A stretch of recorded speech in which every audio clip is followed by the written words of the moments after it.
Hey guys, welcome to another video. I am Sonu Shah and a first year medical college, Dr. PSM Medical College, New Delhi. So जैसे कि तुम्हें पता है कि भाई इस बार जेई मेन 2026 के सारे शिफ्ट कंप्लीट हो चुके हैं और तुम्हें आइडिया भी लग चुका होगा कि एंड ये फिजिक्स और केमिस्ट्री में किस तरीके के क्वेश्चन पूछ रहा है। तो अगर तुमने जेई मेन 2026 अटैम्प्ट जनवरी अटैम्प्ट दिया है, it is already good for you. अगर तुमने नहीं दिया तो आज की वीडियो में हम ये देखेंगे will JEE question will help you in 2026। तो अगर मैं कहूँ yes it will really helpful for you if you solve JEE Main 2026 questions because it will ultimately enhance your preparation. हम देखेंगे how it will help you in exam. सबसे पहले हम pattern देखेंगे कि भाई एंटी ने इस बार फिजिक्स और केमिस्ट्री में किस तरीके के क्वेश्चन पूछे हैं।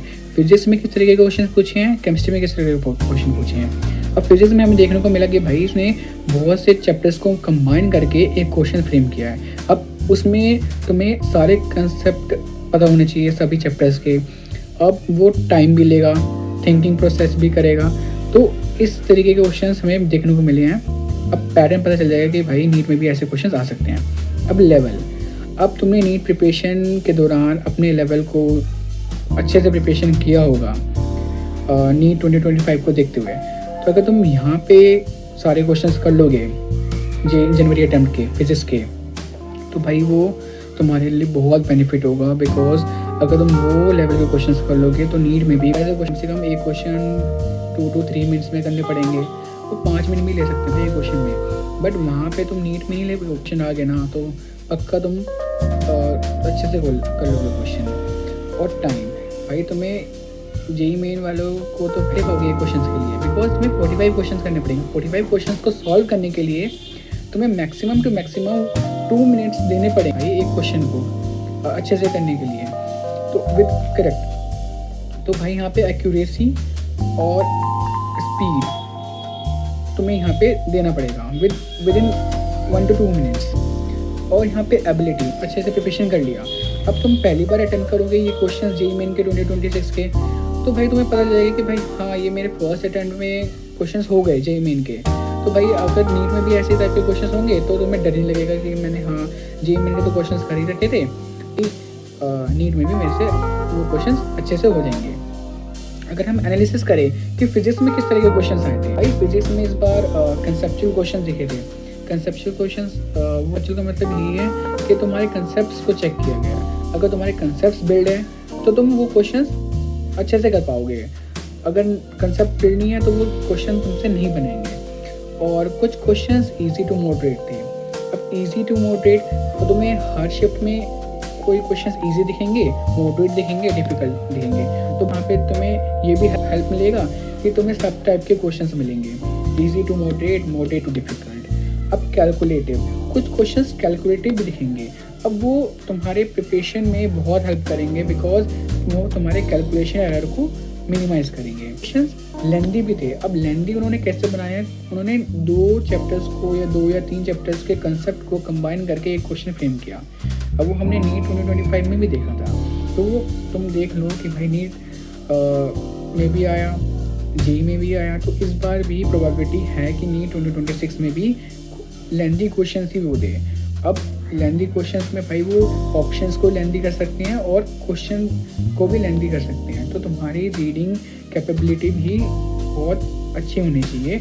मैक्सिमम कवरेज टॉपिक्स, चैप्टर्स तो 12 से ही पूछे जाएंगे।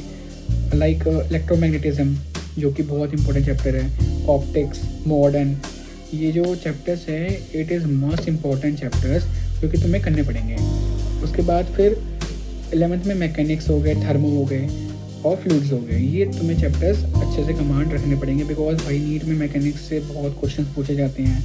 और 12th में इलेक्ट्रोस्टैट्स, इलेक्ट्रोमैग्नेटिज्म को अच्छे से बेस बना के करना पड़ेगा। ये आइडिया मिल जाएगा भाई। यहाँ पे स्टेटमेंट बेस्ड क्वेश्चन ज़्यादा पूछे गए हैं।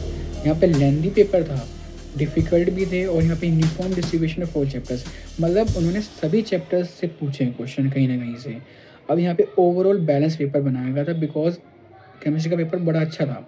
अगर तुम करोगे तो भाई तुम्हें नीट के लिए केमिस्ट्री यहाँ पे बहुत हेल्पफुल मिलेगा अगर तुम केमिस्ट्री के पेपर सॉल्व कर लोगे जेई मेन के, क्योंकि यहाँ पे mainly assertion reasoning type questions मिलेंगे, स्टेटमेंट वाइज क्वेश्चन मिलेंगे, जहाँ के तुम्हें ऑप्शन इतने बड़े बड़े क्वेश्चंस मिलेंगे तो तुम्हें रीड करने में भी हेल्पफुल मिलेगा और स्पीड भी इंक्रीज़ हो जाएगी तुम्हें वो क्वेश्चंस करते हुए, और तुम्हें कंसेप्ट भी बिल्ड हो जाएगा, थ्योरी भी रिवाइज हो जाएगी अगर तुम यहाँ पे स्टेटमेंट बेस्ड कर लोगे, है ना।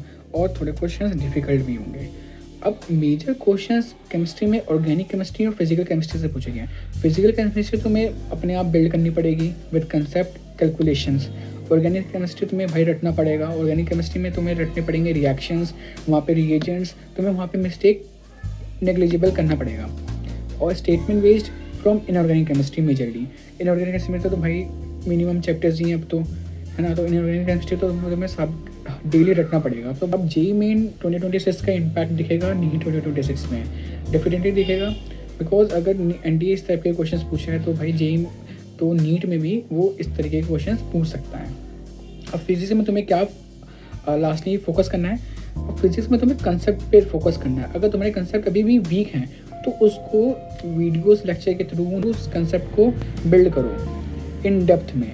वही फिर कैलकुलेशन स्ट्रॉन्ग करो फिजिक्स में और फिजिकल केमिस्ट्री में।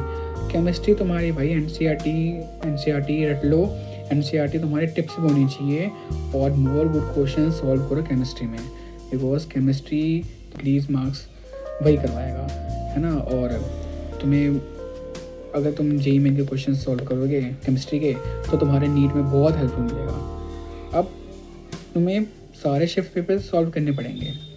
हाँ, तुम्हें 21 से लेकर 28 तक जितने भी शिफ्ट्स के पेपर हुए ना, तो एक बार नीट से पहले सारे शिफ्ट्स के पेपर। और नेक्स्ट वीडियो में मैं तुम्हारे लिए जो भी इम्पोर्टेंट और रेलेवेंट क्वेश्चन है वो लाऊंगा और वो तुम्हारे को शेयर कर दूंगा। तो फिजिक्स हो या फिर केमिस्ट्री हो, सारे क्वेश्चंस कर लेना, बिकॉज कहीं ना कहीं से वो ही कंसेप्ट के क्वेश्चंस नीट में भी पूछेगा।